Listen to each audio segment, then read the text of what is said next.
Hello everyone, welcome to our channel. তো সকলকে জানাই গুড ইভিনিং। তো দেখো এখন যাচ্ছি ঠাকুরতলার, মানে আমাদের এখানে একটা নারায়ণের মন্দির আছে, তো ওখানে আমরা ঠান্ডার ভোগ চড়াই গোটা বৈশাখ মাস জুড়ে। রোজই হয়, আজকে এ দেয় ও দেয়, পাড়াতে সবাই মিলে আর কি। তো আজকে আমাদের টান, মানে আমরা দিচ্ছি। তো আমি এখানে একটা দেখো শাড়ি পরে কিন্তু একদম রেডি হয়ে নিয়েছি, কারণ কি আমি শাড়ি পরতে ভালোবাসি, কিন্তু কাজের চাপে পরা হয় না আর কি, সবসময় তো পরা হয় না।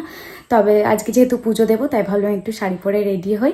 তো চলো দেখাই, ফলগুলো এতক্ষণ কেটে রেডি করে রেখেছি, এবার নিয়ে যাব। তো ওখানে গিয়ে তো ভিডিও করা হবে না, কারণ কি আমার কে ক্যামেরা ধরে দেবে, অতগুলো ফল আমাকে একাই নিয়ে যেতে হবে। যদিও মাসিমণি যাবে, কিন্তু ও তার ভিডিও করতে পারবে না, তাই জন্য।